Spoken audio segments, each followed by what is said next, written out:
Ladies and gentlemen, thank you for standing by. Welcome to the Brenntag SE HY 2025 results call and live webcast. Please note that the call will be recorded.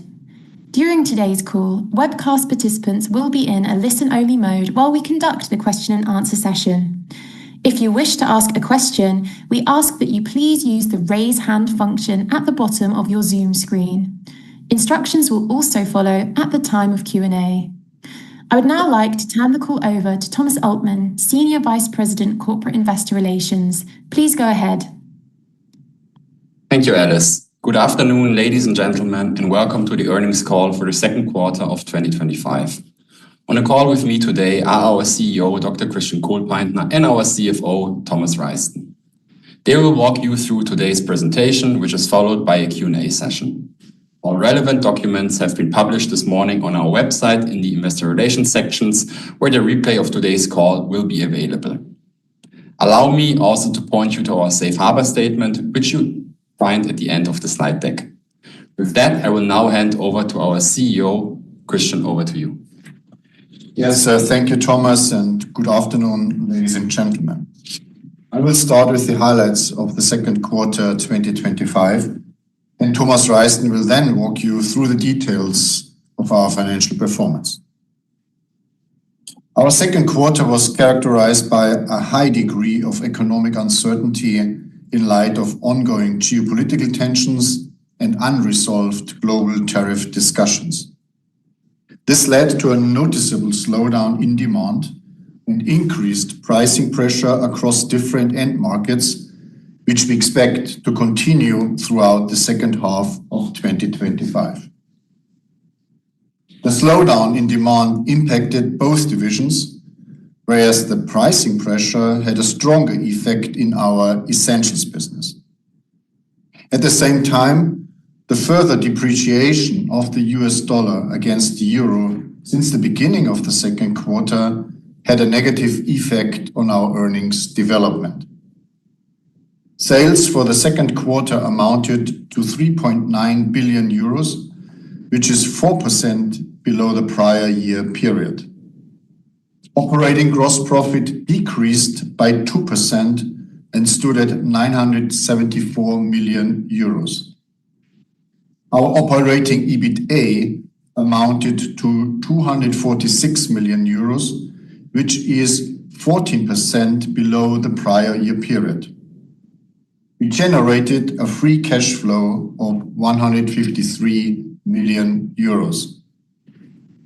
Earnings per share stood at 30 cents compared to 1.03 euro last year.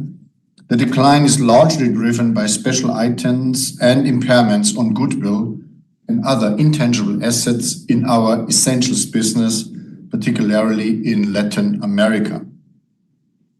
Our cost containment measures supported our underlying cost development in the second quarter with 30 million euros of savings. Let me say a few words on the outlook for 2025. As a result of the aforementioned economic and geopolitical circumstances, as well as the impact from unfavorable changes in euro-US dollar exchange rates, we adjusted our operating EBITA guidance for the full year 2025 and now expect our operating EBITA to be in the range of 950 million euros to 1,050 million euros, as already communicated on July 11th. Let us take a look at the overall market environment in more detail.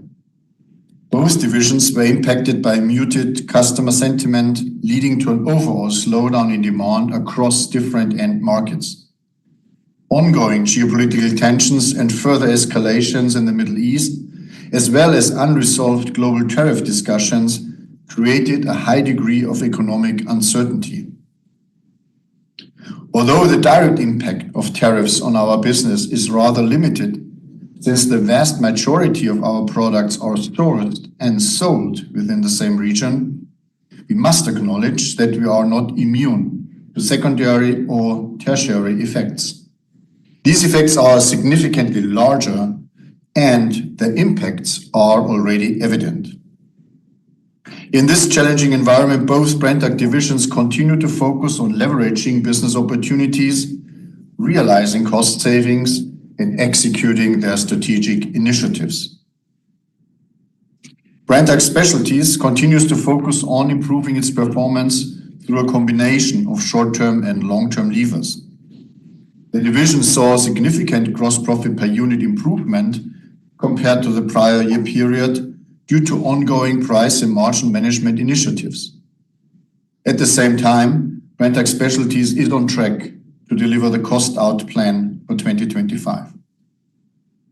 In Brenntag Essentials, we are executing our triple strategy, focusing particularly on improving efficiencies, processes, and infrastructure in our last-mile service operations and our regional and global sourcing activities.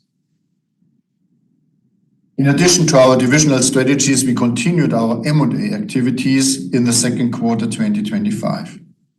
We acquired MCE Pharma in the Czech Republic, setting the foundation for entering the rapidly growing biopharma market in EMEA. Furthermore, we signed and closed the acquisition of GSZ Kaiserslautern, acquiring a state-of-the-art facility for hazardous substance storage in Germany. The site's solid and liquid mixing and blending capabilities significantly expand and complement our Brenntag Essentials service offerings in Central Europe. Let me briefly address our progress on our sustainability efforts, which is recognized and regularly rewarded by external ratings. For example, Brenntag was recently awarded the Gold rating in the comprehensive 2025 EcoVadis Sustainability Assessment and was placed among the top 3% of all rated companies worldwide.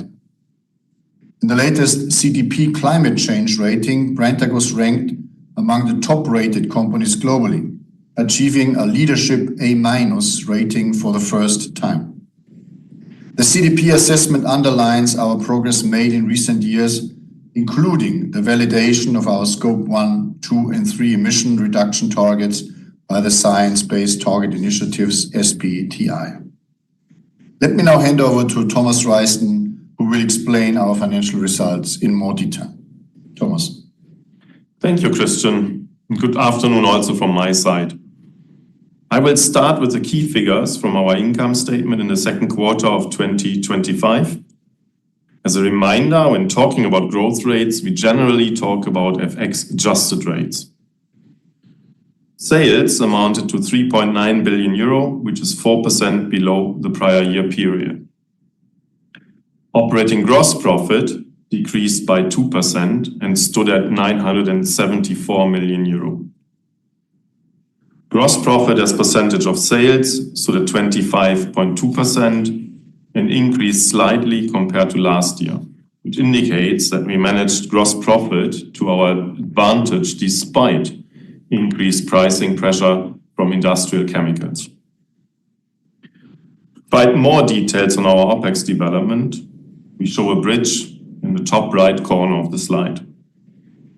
In the second quarter of 2024, we reported operating expenses of 642 million euro. Additional costs from newly acquired entities led to an increase of around 15 million euro. The translational foreign exchange effect in the second quarter 2025 decreased our costs by 20 million euro. Underlying OpEx increased by around 35 million euro, particularly driven by wage inflation. At the same time, we continue to reduce our absolute headcount number. The cost containment program contributed around 30 million euro of savings in the second quarter. Therefore, on an organic basis, our operating expenses remained almost stable. As a result, operating expenses for the group stood at 640 million euro in the second quarter of 2025.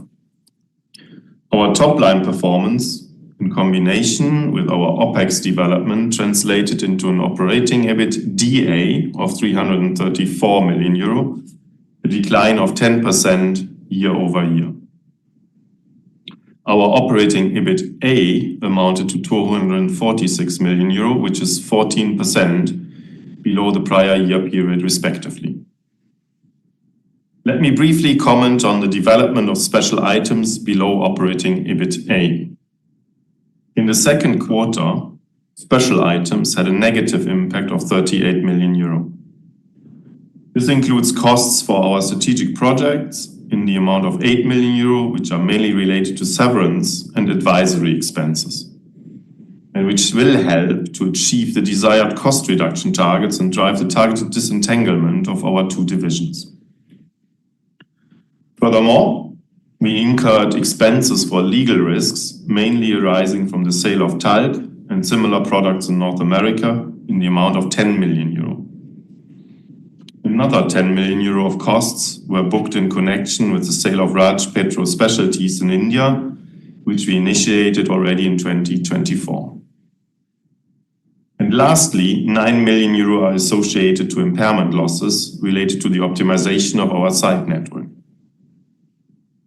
In addition to the special items, I would like to highlight another one-time non-operating effect which impacted our net profit negatively. We had to book impairments on goodwill and other intangible assets of the Brenntag Essentials Latin America segment in the amount of 83 million euro.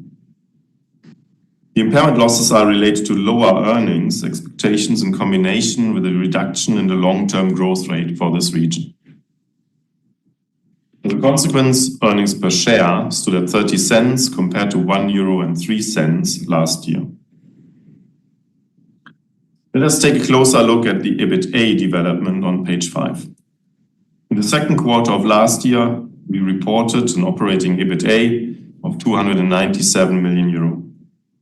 The translational foreign exchange effect in the second quarter of 2025 had a negative impact of 11 million euro.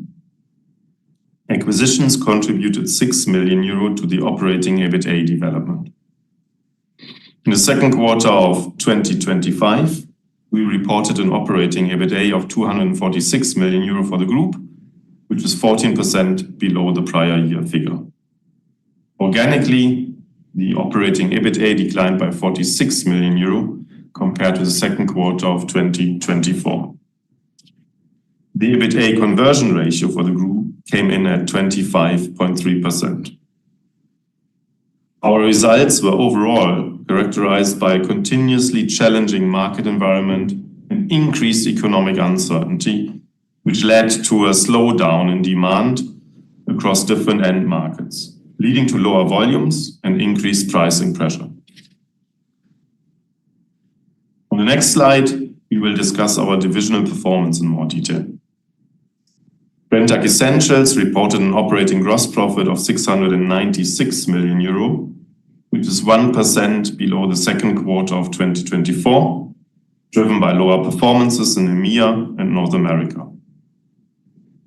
The gross profit margin in relation to sales stood at 26.3%, which is slightly higher compared to the prior year period, reflecting our ability to manage margins in a challenging business environment. Brenntag Essentials achieved a positive volume development in EMEA, Latin America, and APAC, whereas North America was challenging. Unfortunately, this volume development was not able to offset a lower gross profit per unit. It was impacted by increased pricing pressure in the second quarter of 2025, leading to a decline in absolute gross profit of around 1% for the division. Operating expenses for Brenntag Essentials increased year-over-year, mainly driven by our acquisitions. On an organic basis, expenses remained more or less stable. Inflationary cost increases were mitigated by our cost containment measures. Operating EBITA of Brenntag Essentials stood at 177 million euro. This is 13% below the second quarter of last year. The EBITA conversion ratio for the division came in at 25.4%. Let us now look at Brenntag Specialties. Brenntag Specialties reported an operating gross profit of 278 million euro, which is 3% below the second quarter of 2024. Although we achieved a significant improvement in gross profit per unit compared to the prior year quarter, The increase was not sufficient to compensate for the overall slowdown in demand, which Christian already commented on. The gross profit margin in relation to sales stood at 22.8%, which is slightly higher compared to last year. Operating expenses for Brenntag Specialties also increased slightly year-over-year, which is partly driven by acquisitions. On an organic basis, higher personnel costs, general inflation-related cost increases, and costs from strategic investments could not be fully offset by our cost containment measures. Overall, operating EBITA declined by 11% and reached 99 million euro. Segment Life Science reported a year-on-year operating EBITA decline of 8%, whereas the operating EBITA in Material Science declined by 17%. The EBITA conversion ratio for Brenntag Specialties was 35.5%. We briefly comment on the gross profit development of our business units within the segments. In our Life Science segment, only the business unit Pharma was able to deliver a positive performance compared to the prior year period, whereas our business units Nutrition and Beauty and Care were down year-on-year. In Nutrition, we saw a continuation of the positive performance in EMEA with a strong gross profit per unit development. However, Americas continued to be under pressure, mainly driven by lower demand for base ingredients in our North American business. Beauty and Care saw a slight decline in operating gross profit. The performance was mainly driven by market challenges and intense competition in Americas and APAC, while EMEA achieved a positive performance compared to last year. In Pharma, our operating gross profit increased compared to the second quarter of 2024, driven by solid business development in EMEA and Americas. The operating gross profit in Material Science was lower compared to the prior year period and continues to be impacted by the higher interest rate environment, which keeps housing construction and public investments at lower levels. In addition, demand was negatively affected by global tariff discussions. Let's now have a look at the free cash flow development. In the second quarter of 2025, we generated a free cash flow of 153 million euro compared to 158 million euro in the same period last year. The decline in earnings was partly compensated by slightly lower CapEx and lower cash outflow for working capital compared to the prior year period. Our working capital turnover in the second quarter stood at 7.4 times compared to 7.8 in the second quarter of 2024. Leverage ratio, net debt to operating EBITDA, stood at 2.1 times. Let me close with the outlook for the remainder of the year. As already communicated on July 11th, we adjusted our operating EBITA guidance for the full year 2025 and now expect our operating EBITA to be in the range of 950 million euro to 1,050 million euro. The adjustment is to a large degree driven by unfavorable developments of euro-US dollar exchange rates since the beginning of the year, which have had a significantly negative impact on our earnings and which we expect to continue throughout the second half. Our adjusted guidance assumes an average euro-US dollar FX rate of €1.13 for 2025, which assumes a second half run rate of €1.16. This compares to an average euro-US dollar FX rate of €1.05. It was the basis for our initial guidance provided in March. In addition, the overall market environment has been characterized by a high degree of economic uncertainty in light of ongoing geopolitical tensions and unresolved global tariff discussions. This led to a noticeable slowdown in demand and increased pricing pressure across different end markets, which we also expect to continue in the second half of this year. With this, I would like to close the presentation and hand back to Christian. Yes, thank you, Thomas. And ladies and gentlemen, and dear valued shareholders and analysts, as this will be my last earnings call as CEO of Brenntag, I would like to sincerely thank you for the valuable exchanges we have had over the last 6 years and for your interest and trust on the strategic path we have taken. I'm firmly convinced that Brenntag is exceptionally well positioned to continue to shape the future of our industry. On this note, I wish the incoming CEO Jens Birgersson and his team, as well as all of you, the very best for the future. Thank you for participating in today's call, and we now look forward to your questions. Thank you. Ladies and gentlemen, we will now begin our Q&A session. If you have a question, we ask that you please use the raise hand function at the bottom of your Zoom screen. Once your name has been announced, please unmute and ask your question. If you want to withdraw your question, please lower your hand using the raise hand function. If you experience technical difficulties while asking your question, our operator will contact you via private chat. Thank you, and a moment for the first question, please. Our first question comes from Suhasini Varanasi at Goldman Sachs. Please unmute your line and ask your question. Hi, good afternoon. Thank you for taking my questions. I have a couple, please. Can you please discuss how trends were in July, and did you see any improvement versus what you saw in June, and if there was any differences by region or by verticals?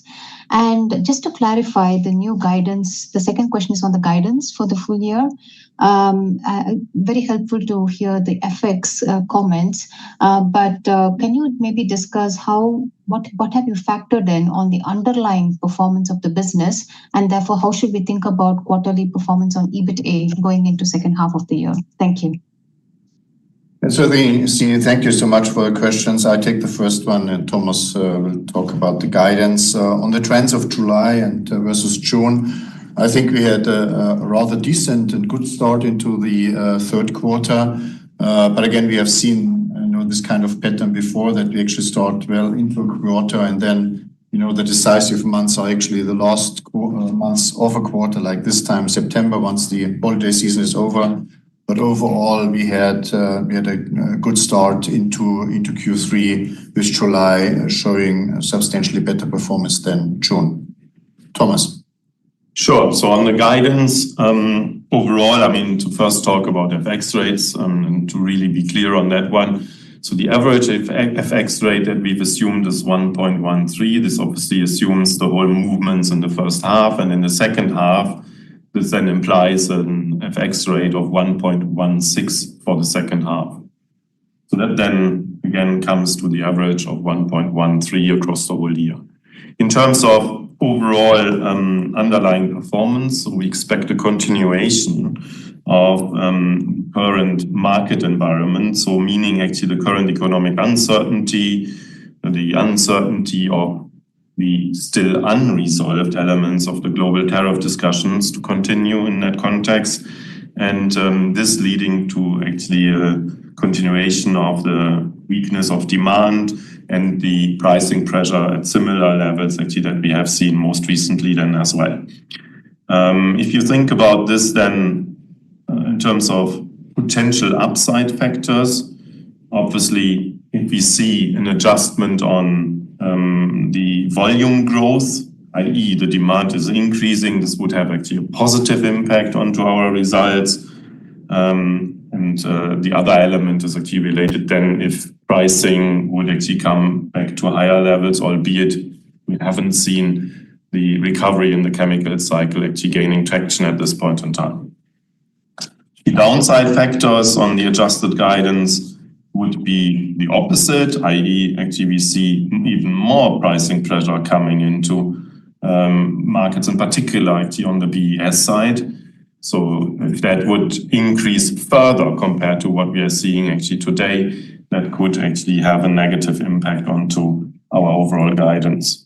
And then the same as obviously if you look at the volume growth, if there's further demand weakness coming in on top of what we are seeing today, that would as well be a negative impact. And then quite logically, FX rates 1.16. We've seen that fluctuating most recently around that 1.16. So I think we are okay on that. But if this actually increases in the wrong direction, then there could be some weakness anticipated from them. Thank you very much, and wish you all the very best, Christian. Thank you, Sabine.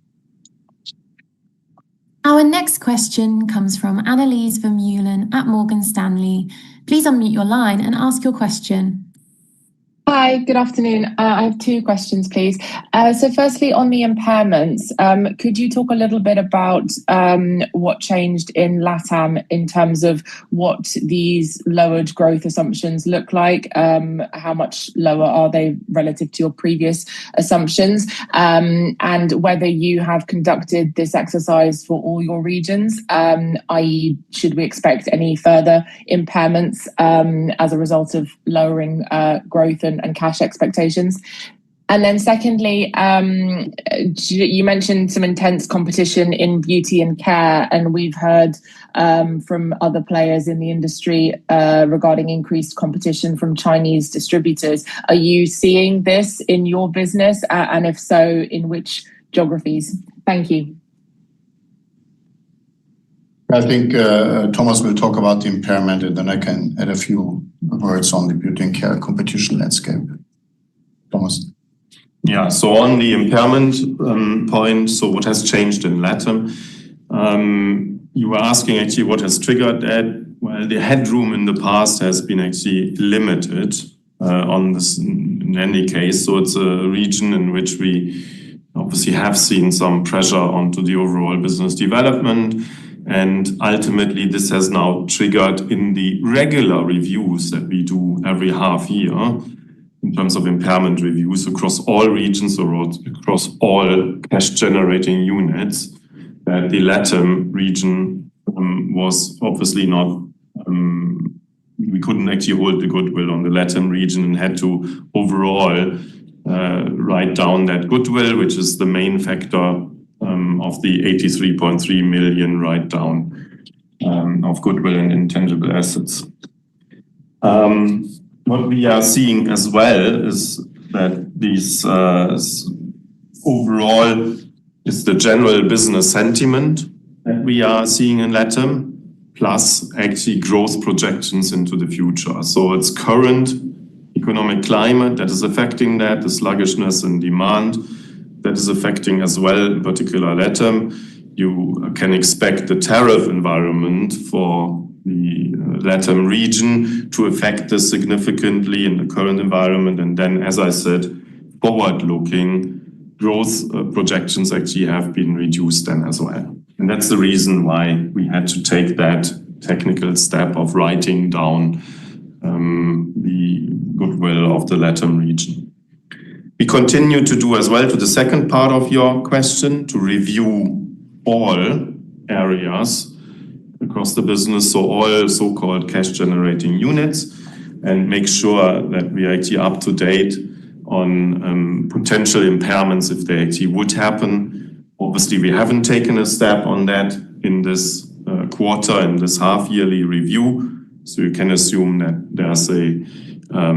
there's no need to write down further cash-generating units at this point in time. This cannot exclude that in the future, if the business environment worsens, there might be some aspects. But as I mentioned to the previous question, in terms of guidance, all of this has been factored in, and we've significantly de-risked the bottom end of the guidance.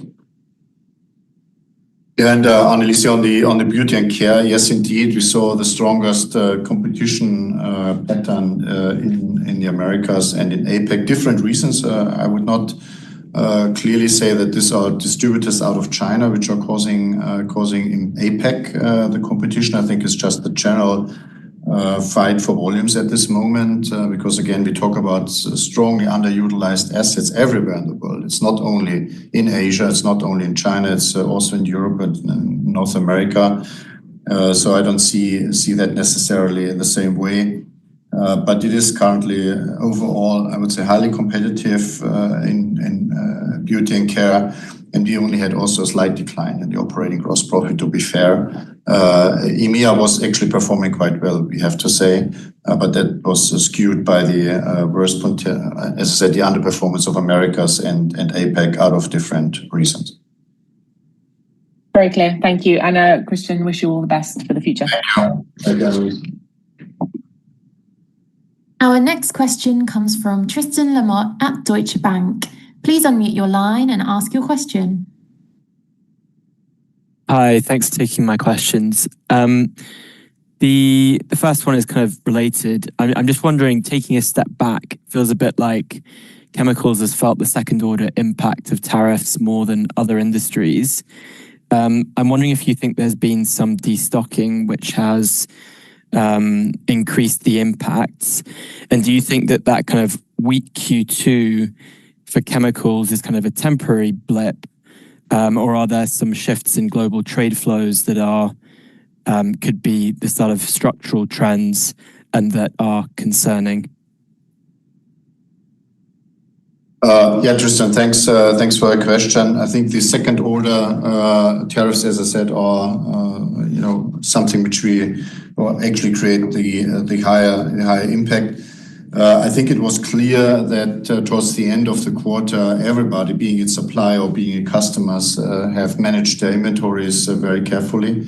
Everything was around cash preservation, given the uncertainties which are there. So there could be an element of destocking in that numbers, where maybe also a fresh start into July could be a further indicator to that we actually saw a good development while we entered into Q3. So that could be temporary in its nature. So I'm still far away from saying this is structural. The shift in the global trade flows, of course, I mean, they are emerging and picking up as we speak. I mean, this is sometimes I'm a little bit surprised to hear when people say, well, we don't see anything, we don't see anything. Well, just wait. At some point of time, this trade flows will adjust to the tariff scenarios in one way or another. And what we need is now clarity, and that clarity is lacking. And the postponement of China-US trade agreement for another 90 days, again, is not helpful for anybody. So I think let's wait and see. We do see, of course, in particular, European overcapacity is getting even worse based on that, on also the strong competition out of China, which comes because that volumes produced in China will seek a market, and that market for the time being appears to be predominantly Asia Pacific and Europe.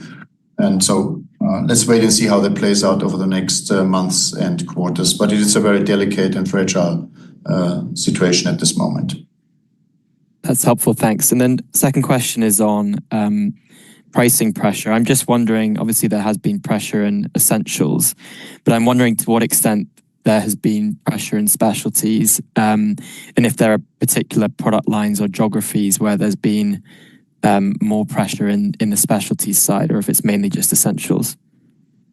I would say the majority of the effect is essentials. This is where we could clearly see. Also, by the way, seasonality plays into a role here, because we sell typically lower margin and lower priced products during the pool seasons, Q2 and Q3. So this is not unusual that you actually see a slight decline from Q1 into Q2 on the sales price. But it's clear that the selling prices, the average selling prices, for instance, for the products which we sell across all value chains, across all products, continue to decline, in particular in essentials, and here in particular in Europe. This is very clearly the reflection of the pressure coming out of Asia and out of China into the European markets, presumed of being it real, but that's the way it is at this moment. This has been significantly less pronounced in specialties. Here we talk about more stable average selling prices, still slightly eroding, but by far not to the extent like our industrial chemicals business, which you would expect in such a situation. So from a pattern, I would say everything appears to be intact given the competitive environment we're operating in at this moment. Very helpful. Thanks very much. Tristan.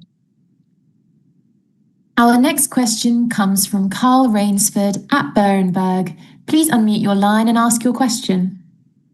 Yeah, hi, good afternoon, everyone. Three questions from me, please. I'm tempted to take these one by one. I think I'll do that. But the first, what degree of spare capacity have you currently got in the cost base, despite these cost-saving measures? Because clearly Q2 suffered from operating deleverage as we expected. So I'm just intrigued by if you'd expect a significantly higher drop through an incremental volume improvement whenever that may come versus what you're used to in the past. Carl, you were a little bit difficult to understand. I don't know if Thomas has gotten the cost containment topic and cost out program. If we've understood your question correctly, you were asking actually about spare capacity that we have in our cost base. Yeah, correct, Thomas. Volume actually would pick up again. And I mean, overall, this is obviously a question in terms of what we do in all of our locations. Do we have actually spare warehousing capacity that we could actually use? Do we have actually spare transport capacity as well? And could we scale up in terms of actually our delivery to our customers? And I think it's really fair to assume that we can actually, so that we do have that potential to benefit very well from a situation in which capacity would increase. At the same time, we will continue our cost out initiatives, not affecting our ability to deliver, obviously, to our customers or for our suppliers. So cost containment program continues to deliver actually the expected results. We have delivered 30 million in the second quarter. You will remember that we had actually 30 million in the first quarter as well. So we are well on track to deliver what we've committed for this year, to double actually our cost containment effect and generate another 50 million run rate savings, adding up to about 100 million this year. Overall, I will emphasize as well on what I've emphasized last time, because of the economic situation and the way that actually we are facing demand pressure, we will continue to intensify our cost efforts in both scale and scope and speed actually as well. So, but having said that, this is not going to affect our ability to scale up when actually demand will come back.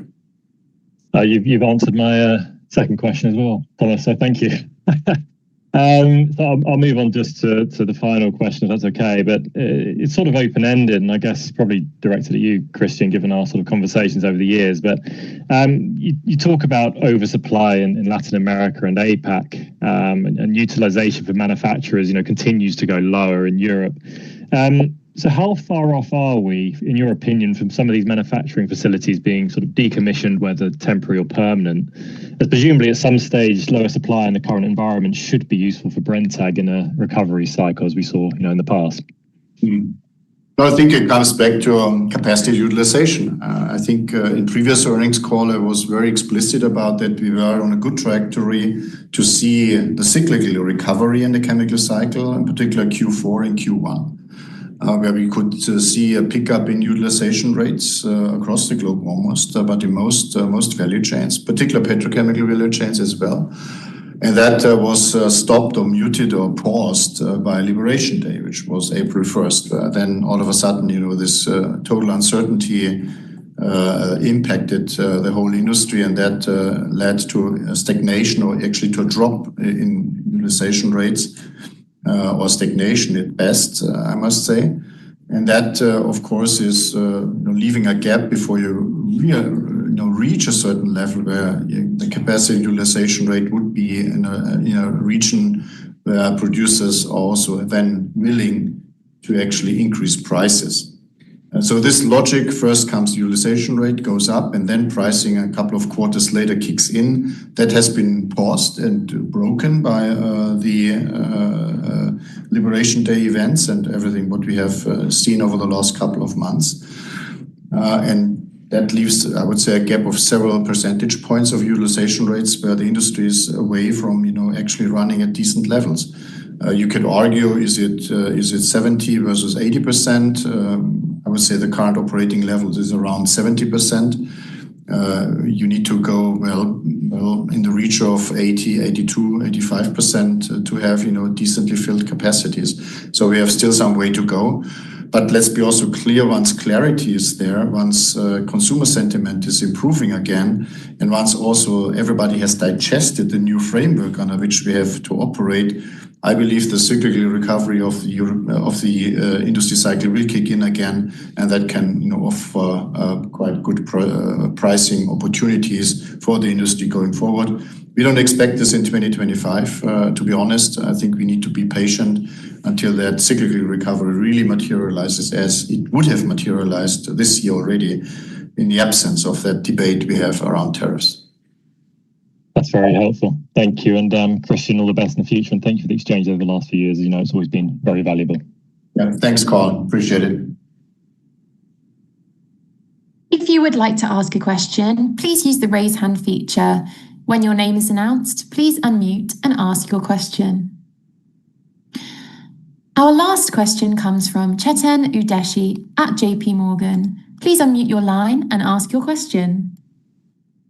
Hi, thanks for taking my questions. The first question I had was just to clarify. I read somewhere in the report that you had some change in the accounting for DiDEX costs. So I'm just curious, has there been any change in terms of moving some of these costs now to below the line or below the adjusted numbers? Just to clarify that. The second question was, Christian, you talked about recovery in July, or at least a good July. Maybe can you talk about where is that improvement versus what you might have seen in Q2 coming from? Is it Americas? Maybe not so bad. Is it any particular end market that you saw looks better? Because in general, it feels like the environment from at least what I see in terms of pricing, demand, still looks quite depressing overall, especially in Europe. Thank you. So thank you for these questions. Chetan is still talking. Chetan, are you still talking? No, I'm done. Okay, so that's background noise. So Thomas will take the first question. I will talk about the second one. Yeah, so have we changed actually the way that we are accounting for the DiDEX costs to below the line, or any changes actually in that? No, is the answer. So we will still obviously account for that in the same way that we have been doing that in the past. So overall cost savings contribute to our 300 million cost saving target in that context. And whatever investments we have in the context of DiDEX and the spend comes into our operating results. And on the July momentum, as I said, we had a decent start into Q3 with July showing better performance than June. Again, it's too early for me to call out that this will be a positive Q3. I think we all know that September will be decisive for the quarter as usual.